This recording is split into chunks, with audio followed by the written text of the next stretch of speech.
서울의 새벽 3시. 나는 오늘도 어김없이 눈을 떴습니다. 10년째 같은 시간에 일어나는 일상이지만 새벽의 고요함은 여전히 내게 특별한 의미로 다가옵니다. 창밖으로 보이는 도시의 불빛들이 마치 하늘의 별처럼 반짝이고 있었죠. 72살의 나이에도 이렇게 일찍 일어나는 게 힘들지 않냐고요? 그저 미소로 답할 뿐입니다. 이것은 제가 스스로 선택한 길이니까요. 서울대학교 병원 국제진료센터. 이곳은 10년 전부터 제 두 번째 집이 되었습니다. 매일 새벽 4시 가장 먼저 이곳에 불을 켜는 사람이 바로 저입니다. 청소부의 가운을 입고 고요한 복도를 걸으며 하루를 시작하는 이 시간이 참 좋습니다. 화려한 과거도 자랑스러운 경력도 모두 내려놓은 채 저는 그저 박순자라는 평범한 청소부 할머니로 살아가고 있습니다. 소독약 냄새가 가득한 복도를 닦으며 저는 늘 이곳을 걸을 환자들을 생각합니다. 매일 같은 자리를 닦지만 내 마음가짐은 늘 새롭습니다. 힘없이 걸어갈 환자들, 불안한 마음으로 검사실로 향할 이들, 희망을 품고 진료실로 발걸음을 옮길 사람들, 그들 모두를 생각하며 정성껏 걸레를 짭니다. 박순자 씨, 이쪽은 다시 해야겠네요. 서영민 센터장의 날카로운 목소리가 고요한 복도를 가릅니다. 그의 목소리에는 언제나 차가움이 묻어 있죠. 완벽주의자인 그는 특히 저를 대할 때면 더욱 엄격해집니다. 저는 묵묵히 고개를 숙이고 다시 걸레를 듭니다.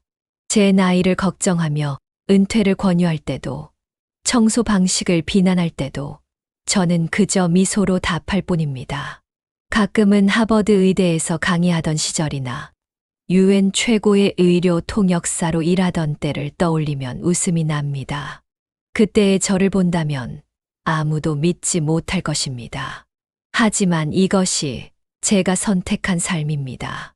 화려한 이력도 명예로운 직함도 모두 내려놓고 가장 낮은 곳에서 시작하기로 한 그 선택을 저는 단 한 번도 후회한 적이 없습니다. 아침이 밝아오면서 국제진료센터는 점차 사람들로 붐비기 시작합니다. 의사들과 간호사들이 하나둘 출근하고 환자들도 들어서기 시작하죠. 저는 조용히 한 걸음 물러나 그들을 바라봅니다. 때로는 영어로 대화하는 외국인 환자들의 말이 귓가에 들려옵니다. 의학 전문 용어들이 오가는 대화를 자연스레 이해하면서도 저는 그저 걸레를 든 채 묵묵히 제 일을 이어갑니다. 오늘따라 병원이 분주합니다. 미국의 대형 제약회사 CEO가 방문한다는 소식 때문이죠. 첨단 암치료제 독점 계약 건으로 온다고 했습니다. 서영민 센터장은 아침부터 직원들을 다그치며 바쁘게 움직입니다. 특히 저를 향한 그의 목소리는 더욱 날카로워졌습니다. 중요한 손님이 온다는 이유로 제 존재가 그의 눈에 더욱 거슬리는 모양입니다. 하지만 저는 늘 그랬듯이 묵묵히 제 일을 해나갑니다.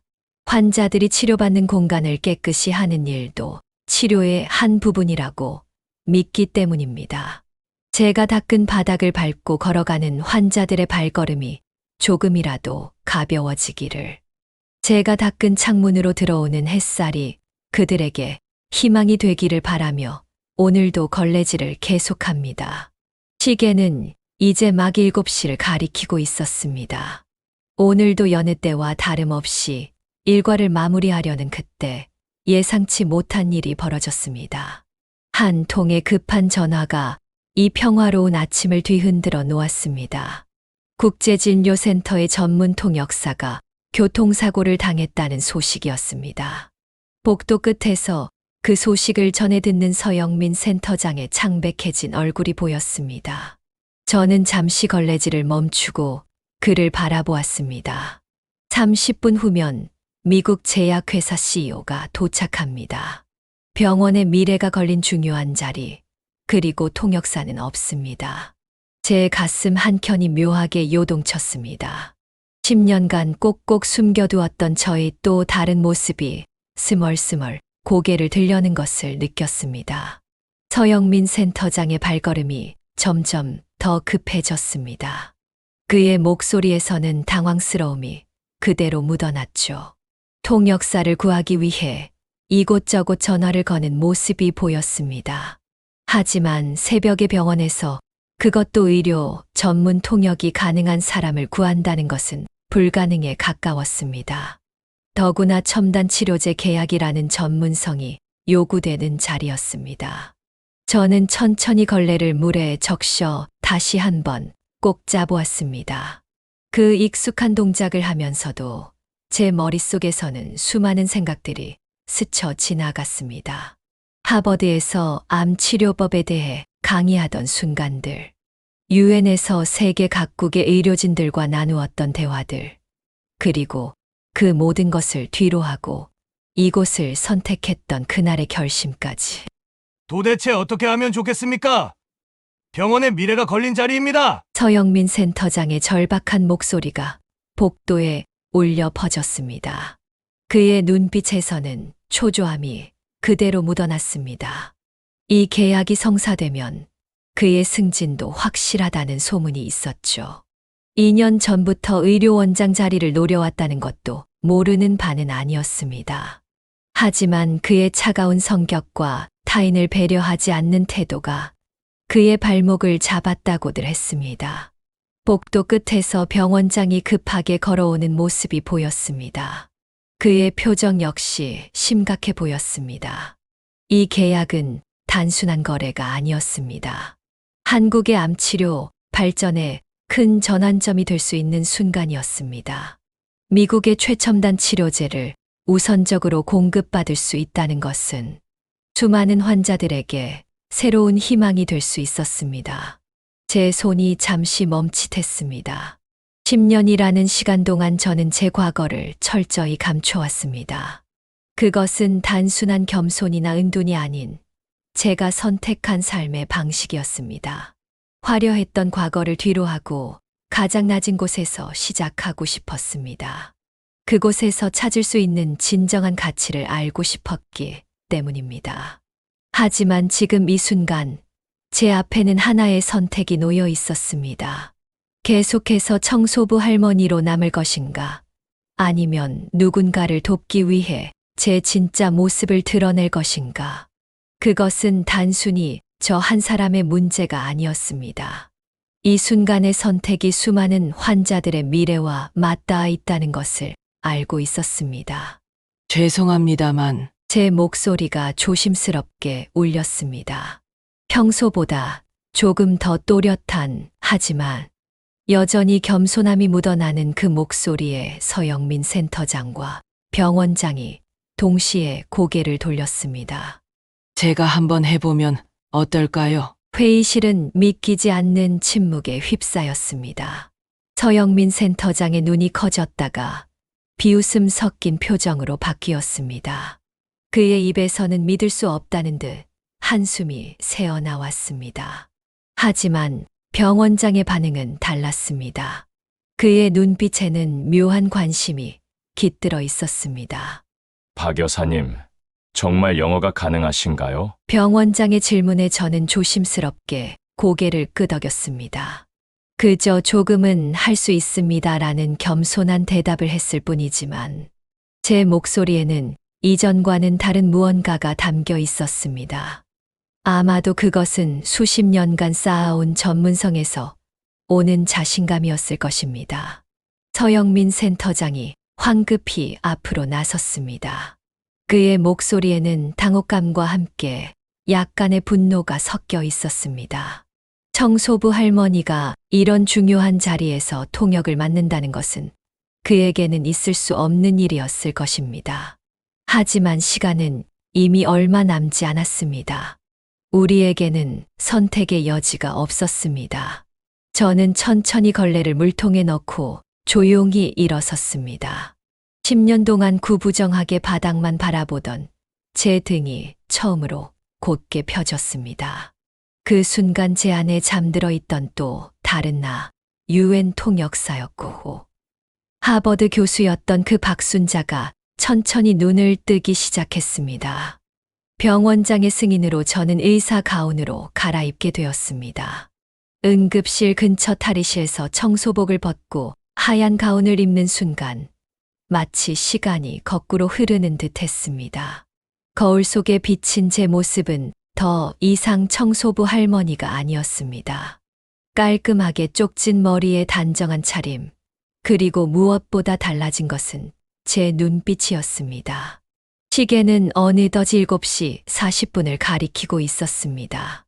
마이클 테일러 CEO가 도착하기까지 불과 20분밖에 남지 않았습니다. 저는 천천히 심호흡을 하며 회의실로 향했습니다. 복도를 걸으며 머릿속으로 의학 용어들을 정리했습니다. 암 치료제의 작용 기전, 임상시험 데이터, 부작용 프로필, 약물 동태학적 특성. 30년 전 하버드에서 가르치던 내용들이 물 흐르듯 떠올랐습니다. 회의실에 들어서자 모든 시선이 일제히 저에게 꽂혔습니다. 특히 서영민 센터장의 얼굴은 믿을 수 없다는 표정이었습니다. 평소 그의 눈에 빛나던 그저 나이 든 청소부에 불과했을 테니 지금의 변화는 그에게 큰 충격이었을 것입니다. 하지만 지금은 그런 것에 신경 쓸 겨를이 없었습니다. 테일러 CEO가 도착했습니다. 직원의 다급한 목소리가 회의실을 울렸습니다. 그리고 수초 후 190cm가 넘는 장신의 외국인이 회의실 문을 열고 들어섰습니다. 마이클 테일러, 세계 최대 제약회사의 수장이자 현대 암치료의 혁신을 이끌고 있는 인물이었습니다. 그의 날카로운 눈빛에서는 수십 년간 제약업계를 이끌어온 노련함이 느껴졌습니다. 저는 천천히 앞으로 나섰습니다. 그리고 30년 만에 처음으로 UN 통역사로서의 제 목소리를 꺼내들었습니다. Welcome to Seoul National University Hospital, Mr. Taylor. I am Sarah Park, and I will be your interpreter today. 서울대학교 병원에 오신 것을 환영합니다. 테일러님, 저는 박순자이고 오늘 통역을 맡게 되었습니다. 순간 회의실 안의 공기가 얼어붙었습니다. 제 입에서 나온 영어는 완벽했습니다. 영국 왕실의 영어를 연상시키는 우아한 발음, 세련된 어휘 구사, 그리고 무엇보다 전문가다운 자신감이 묻어나는 목소리였습니다. 테일러의 눈빛이 순간 달라졌습니다. 그의 표정에는 놀라움과 함께 어떤 반가움 같은 것이 스쳐 지나갔습니다. 회의가 시작되었습니다. 첨단 암 치료제에 대한 전문적인 논의가 오갔습니다. GART 기반 표적 치료제의 작용 기전, 면역관문 억제제와의 병용요법, 임상시험 데이터의 통계적 유의성, 고도의 전문성이 요구되는 내용들이 쏟아져 나왔지만 저는 단 한 번의 머뭇거림도 없이 완벽한 통역을 이어갔습니다.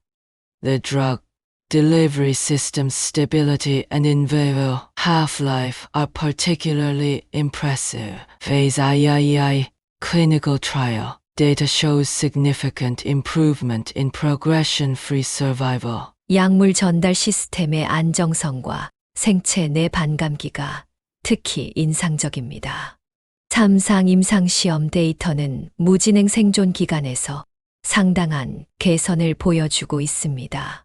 이를 들으며 테일러 CEO는 연신 고개를 끄덕였습니다. 그의 눈빛에는 점점 더 깊은 신뢰가 깃들어 갔습니다.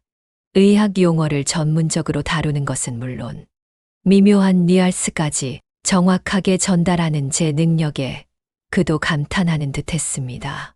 서영민 센터장의 얼굴은 점점 더 창백해져 갔습니다. 그동안 자신이 얼마나 큰 실수를 저질렀는지 깨닫고 있는 듯했습니다. 청소부라는 이유로, 나이 들었다는 이유로 무시했던 사람이 이토록 뛰어난 실력자였다는 사실이 그를 충격에 빠뜨린 것 같았습니다. 회의가 절정에 달했을 때였습니다. 테일러 CEO가 문득 저를 유심히 바라보더니 물었습니다. Excuse me, but weren't you at the WHO Medical Conference in Geneva? 1993. I believe I saw your presentation on innovative cancer treatment approaches. 실례지만 혹시 1993년 제네바 WHO 의학 컨퍼런스에 계시지 않았나요? 혁신적인 암치료 접근법에 대한 귀하의 발표를 본 것 같습니다. 순간 회의실의 공기가 멈춘 듯 했습니다. 서영민 센터장의 얼굴이 백지장처럼 하얗게 변했고 병원장의 눈은 놀라움으로 커졌습니다. 테일러의 질문은 마치 폭탄과도 같았습니다. 30년 전 WHO 컨퍼런스. 그곳에서의 저는 세계 의학계의 주목을 받던 신성이었습니다. 암치료의 혁신적인 접근법을 제시했고 그것은 지금도 현대 암치료의 기본이 되고 있었습니다. 그 시절로 돌아가 보면 저는 하버드 의대의 젊은 교수였습니다. 매일 새로운 연구 결과에 흥분하고 학생들과 열띤 토론을 나누던 그 시절이 떠올랐습니다. 유엔에서는 세계 최고의 의료 통역사 자리를 제안했고 세계 각국의 의료 정상들이 제 자문을 구했습니다. 저는 잠시 눈을 감았다가 떴습니다. 그리고 부드럽게 미소 지으며 답했습니다. Yes, you're right. That was quite a long time ago. 네, 맞습니다. 꽤 오래전 일이네요. 테일러의 눈이 반짝였습니다. I was a medical student back then. Your presentation about personalized immunotherapy was revolutionary. It became the foundation of modern cancer treatment. 그때 저는 의대생이었습니다. 개인 맞춤형 면역 치료에 대한 귀하의 발표는 혁명적이었죠. 현대 암 치료의 기초가 되었습니다. 순간 제 머릿속에는 그 시절의 기억들이 물밀듯이 밀려왔습니다. 밤을 새워가며 연구하던 순간들, 새로운 치료법을 발견했을 때의 희열, 동료 연구자들과 나누던 열정적인 토론들. 하지만 동시에 제가 그 모든 것을 내려놓게 된 그날의 기억도 선명하게 떠올랐습니다. 1994년 12월에 어느 추운 새벽, 보스턴 공항 터미널에서 있었던 일이었습니다. 제가 스위스 출장을 위해 공항으로 향하던 중이었죠. 그때 한 청소부 할머니가 쓰러지신 것을 보았습니다. 많은 의사들이 그곳을 지나갔지만 아무도 멈춰서지 않았습니다. 저 역시 그랬습니다. 누군가 도와주겠지라는 생각으로 그저 지나쳤던 것입니다. 다음 날 신문에서 그분이 돌아가셨다는 기사를 보았을 때 제 마음속 무언가가 무너져 내렸습니다. 화려한 업적과 명성 뒤에 가려진 제 모습을 처음으로 마주하게 된 순간이었습니다. 그 후로 저는 더 이상 예전의 제가 될 수 없었습니다. 화려한 연구실에서 논문을 쓰는 것보다 아픈 이들 곁에서 그들의 고통을 함께 나누는 것이 진정한 의술이라는 것을 깨달았습니다. 그래서 모든 것을 내려놓고 한국으로 돌아왔고 가장 낮은 곳에서 새로 시작하기로 했습니다. Life has its own path, Mr. Taylor. I chose this path for my own reasons. 삶에는 저마다의 길이 있는 법이죠, 테일러님. 저는 제 나름의 이유로 이 길을 선택했습니다.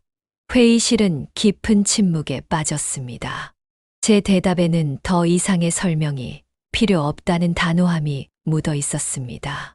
그것은 30년 전 세계적인 의학자였던 제가 왜 한국의 작은 병원에서 청소부로 일하고 있는지에 대한 답이기도 했습니다. 테일러는 잠시 저를 바라보다가 고개를 끄덕였습니다. 그의 눈빛에는 이제 깊은 존경심이 깃들어 있었습니다. 세상의 명예와 부를 모두 뒤로하고 자신만의 길을 선택한 한 인간에 대한 존경이었죠. 회의는 다시 본론으로 돌아갔지만 이제 분위기는 완전히 달라져 있었습니다. 테일러는 저를 단순한 통역사가 아닌 동등한 전문가로 대우했습니다. 그는 종종 제 의견을 물었고 전문적인 조언을 구했습니다. What do you think about the combination therapy with our new drug, based on your experience? 우리의 새로운 약물과의 병용요법에 대해 어떻게 생각하시나요? 귀하의 경험을 바탕으로요. 저는 전문가로서의 견해를 조심스럽게 덧붙였습니다. 30년이 지났지만 의학에 대한 제 통찰력은 여전히 날카로웠습니다. 테일러는 제 의견 하나하나에 깊이 고개를 끄덕였고 회의가 끝나갈 무렵 계약은 성공적으로 마무리되었습니다. 한국은 새로운 암 치료제의 우선 공급권을 확보했고 공동 연구 프로젝트도 시작하기로 했습니다. 이는 수많은 암 환자들에게 새로운 희망이 될 수 있는 순간이었습니다. 테일러가 자리에서 일어났습니다. 그는 저를 바라보며 말했습니다. Dr. Park, would you consider joining our research team? We could really use someone of your expertise. 박 박사님, 우리 연구팀에 합류하실 생각은 없으신가요? 귀하의 전문성이 정말 필요합니다. 하지만 저는 고개를 저었습니다. 정중하지만 단호하게 말씀드렸습니다. Thank you. But I am content where I am. Sometimes the most meaningful work isn't found in grand laboratories or prestigious positions. 감사합니다만 저는 지금 이 자리에 만족합니다. 때로는 가장 의미 있는 일이 거창한 연구실이나 명예로운 자리에 있지 않더군요. 회의가 끝나고 모두가 자리를 떴습니다. 저는 천천히 의사 가운의 단추를 풀었습니다. 이제 다시 청소부의 옷으로 갈아입어야 할 시간이었습니다. 하지만 그때 문 밖에서 누군가가 저를 기다리고 있었습니다. 서영민 센터장이었습니다.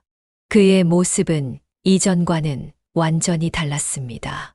늘 위압적이고 차가웠던 눈빛은 온데간데 없고 그저 깊은 후회와 부끄러움만이 가득했습니다. 그는 한동안 아무 말도 하지 못하고 서 있다가 마침내 떨리는 목소리로 입을 열었습니다. 박 선생님. 처음으로 그가 저를 할머니가 아닌 선생님이라고 불렀습니다. 그의 목소리에는 깊은 죄책감이 묻어 있었습니다. 정말 죄송합니다. 제가 얼마나 큰 잘못을 저질렀는지 용서받지 못할 일입니다. 그의 어깨가 떨리고 있었습니다. 의료원장 자리를 노리던 야망가의 모습은 사라지고 그저 자신의 과오를 깨달은 한 인간의 모습만이 남아 있었습니다.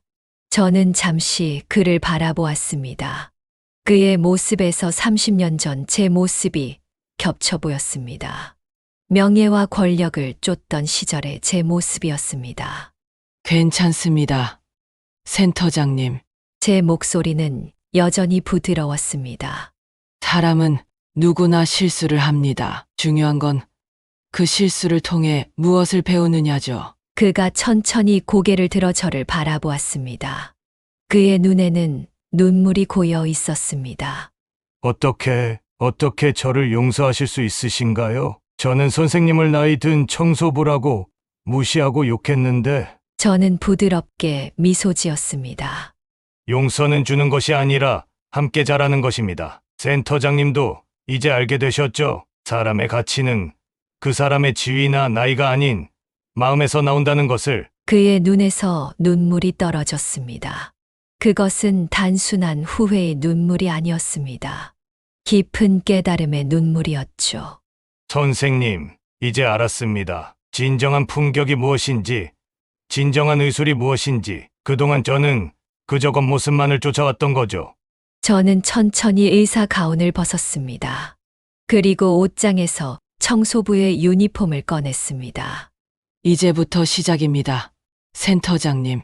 오늘을 계기로 새롭게 시작하시는 거예요. 그가 놀란 듯이 저를 바라보았습니다. 선생님은 다시 청소부 옷을 입으실 건가요? 하지만 이제 모두가 선생님의 진짜 모습을 알게 되었는데. 저는 조용히 청소부 유니폼을 입으며 대답했습니다. 이것이 바로 제 진짜 모습입니다. 세상의 화려함을 모두 경험하고 스스로 선택한 제 모습이지요. 이 옷을 입고 있을 때 제가 가장 편안하고 가장 제다운 걸 느낍니다. 한 달이 지났습니다. 서울대학교 병원 국제진료센터는 완전히 달라져 있었습니다. 변화의 중심에는 두 사람이 있었습니다. 조석 통역사이자 여전히 청소부로 일하는 박순자. 그리고 완전히 달라진 모습의 서영민 센터장입니다. 매일 아침 4시 저는 여전히 가장 먼저 병원 문을 엽니다. 하지만 이제는 혼자가 아닙니다. 서영민 센터장도 그 시간에 출근합니다. 처음에는 그를 말렸지만 그의 대답은 단호했습니다. 선생님께 배우고 싶습니다. 진정한 의료인의 마음가짐을, 그리고 환자를 위하는 진심을. 그렇게 우리는 매일 아침 함께 청소를 합니다. 한때 거만하기 짝이 없던 센터장이 이제는 겸손하게 걸레를 듭니다. 처음에는 서툴렀지만 이제는 제법 능숙해졌습니다. 그가 청소하는 모습을 보는 다른 직원들의 눈빛도 달라졌습니다. 오전에는 저를 찾는 외국인 환자들이 많아졌습니다. 테일러와의 만남 이후 제 존재는 병원 안팎으로 알려졌지만 저는 여전히 정해진 통역 시간 외에는 청소부의 일을 계속했습니다. 그것이 제가 선택한 삶이었고 그 선택에는 후회가 없었습니다. 박 선생님, 오늘도 청소를 하시는군요. 병원장이 지나가다 물었습니다. 그의 목소리에는 이제 깊은 존경심이 묻어 있었습니다. 네, 이게 제 일상입니다. 이 시간이 제게는 참 소중하답니다. 청소를 하면서 마주치는 환자들과 보호자들, 그들의 지친 얼굴, 불안한 눈빛, 그리고 간혹 마주치는 희망찬 미소까지. 이 모든 것들이 제게는 삶의 의미였습니다. 화려한 연구실에서는 결코 경험할 수 없는 진짜 삶의 모습들이었으니까요. 특히 달라진 것은 병원의 분위기였습니다. 예전에는 딱딱하고 위계적이었던 이곳이 이제는 따뜻함이 느껴지는 공간으로 변했습니다. 청소하시는 분들을 향한 의료진들의 태도도 달라졌습니다. 서로 인사를 나누고 때로는 따뜻한 커피 한 잔을 건네는 모습이 자연스러워졌습니다. 박 선생님 덕분입니다. 서영민 센터장이 말했습니다. 선생님께서 보여주신 풍격이 이 병원을 변화시킨 거죠. 지위고 나이고 모두 내려놓고 오직 환자를 위해 최선을 다하는 모습, 그게 진정한 의술이란 걸 이제야 깨달았습니다. 저는 그저 미소를 지을 뿐이었습니다. 하지만 그의 말은 틀리지 않았습니다. 병원은 분명 변하고 있었습니다. 의사와 간호사, 청소부와 행정직원 모두가 서로를 존중하고 배려하는 문화가 자리 잡기 시작했습니다. 젊은 의사들이 종종 저를 찾아왔습니다. 의학적인 조언을 구하기도 하고 때로는 인생의 고민을 털어놓기도 했습니다. 저는 그들에게 이렇게 말했습니다. 의술은 기술이 아닙니다. 마음입니다. 환자의 아픔을 진심으로 이해하고 그들의 고통에 공감할 수 있을 때, 그때 비로소 진정한 치료가 시작되는 거죠. 어느 날 말기 암 환자분이 제게 이런 말씀을 하셨습니다. 선생님께서 제 병실을 청소하실 때가 가장 마음이 편해요. 그때만큼은 제가 환자가 아닌 그저 한 사람으로 대접받는 것 같거든요. 그 말씀을 들으며 저는 다시 한번 제가 선택한 길이 옳았다는 확신을 얻었습니다. 때로는 가장 단순한 행동이 누군가에게는 가장 큰 위로가 될 수 있다는 것을 청소라는 일을 통해 배우고 있었습니다. 병원의 구석구석을 청소하면서 저는 수많은 이야기들을 마주합니다. 항암 치료로 지친 환자의 한숨, 수술을 앞둔 보호자의 불안한 발걸음, 퇴원을 앞둔 아이의 밝은 웃음소리까지. 이 모든 순간들이 제게는 소중한 배움이 됩니다. 어느 날 밤, 늦게까지 불이 켜진 병원장실에서 뜻밖의 광경을 목격했습니다.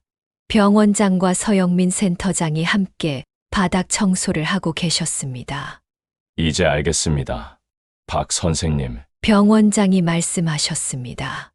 왜 세계적인 의학자께서 청소부의 길을 선택하셨는지, 이렇게 직접 환자의 발걸음이 닿는 곳을 닦아보니 비로소 의료의 본질이 보이는 것 같습니다. 저는 그 모습을 조용히 바라보았습니다.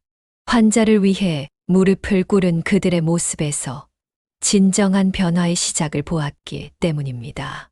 지위와 권위를 내려놓고 오직 환자의 치유만을 생각하는 진정한 의료인의 모습이 거기 있었습니다.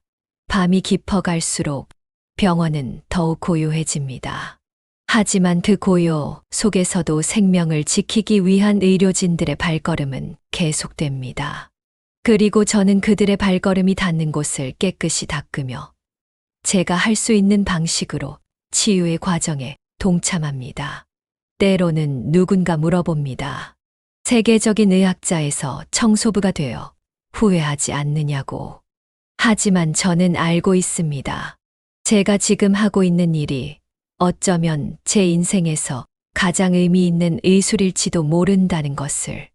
청소부의 걸레 한 번에도 환자를 위로하는 마음이 담길 수 있다는 것을 이제는 분명히 알고 있습니다. 어느 날 의과대학에서 특별 강연 요청이 왔습니다. 처음에는 고사했지만 젊은 의학도들에게 전하고 싶은 이야기가 있어 수락했습니다. 강당은 예비 의사들로 가득 찼습니다. 저는 청소부 유니폼을 입은 채로 단상에 올랐습니다. 처음에는 의아한 표정이었지만 제가 입을 열자 모두가 숨을 죽이고 경청했습니다. 여러분, 저는 지금 이 옷이 가장 편합니다. 세상의 모든 명예를 뒤로하고 이 옷을 선택한 이유를 오늘 여러분과 나누고 싶습니다. 저는 천천히 제 이야기를 풀어나갔습니다. 하버드에서 가르치던 시절, 유엔에서 활동하던 때, 그리고 그 모든 것을 내려놓고 청소부가 되기로 결심한 순간의 이야기까지. 의술의 시작은 겸손입니다. 환자의 아픔을 진정으로 이해하려면 우리도 그들의 눈높이에서 세상을 바라볼 수 있어야 합니다. 제가 청소부의 길을 선택한 것은 이것이 제가 찾은 답이었기 때문입니다. 강연이 끝난 후 많은 학생들이 눈물을 흘렸습니다. 한 학생이 다가와 물었습니다. 선생님, 그렇게 낮은 자리를 선택하시고 후회하신 적은 없으신가요? 저는 미소를 지으며 대답했습니다.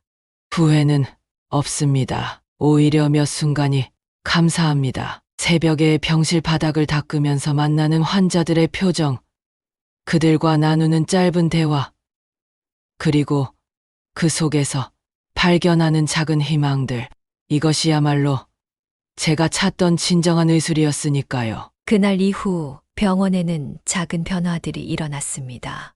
젊은 의사들이 퇴근 후에 병실 청소를 돕기 시작했고, 환자들과 더 많은 대화를 나누려 노력했습니다.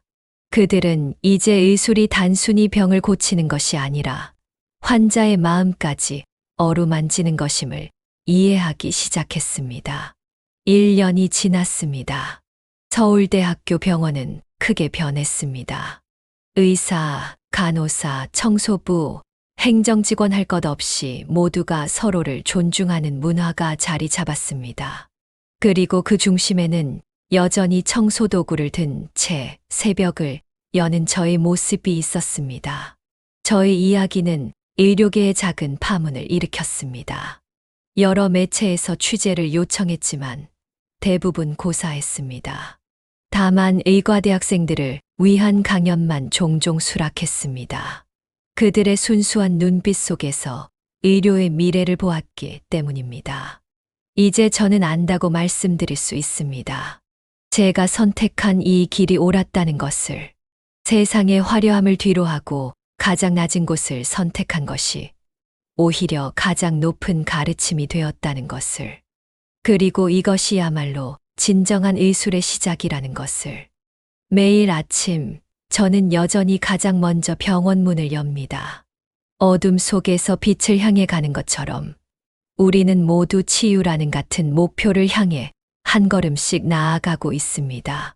청소부의 옷을 입은 채로, 하지만 의술의 본질을 잊지 않은 채로, 저는 오늘도 새로운 하루를 시작합니다. 그리고 이제는 압니다. 진정한 의술이란 화려한 직함이나 높은 자리에 있는 것이 아니라 환자의 곁에서 그들의 아픔을 함께 나누는 것이라는 사실을, 때로는 걸레 한 번 닦는 손길에도 그런 마음이 담길 수 있다는 것을, 그것이 바로 제가 30년이 넘는 시간 동안 찾아온 진정한 의술의 모습입니다.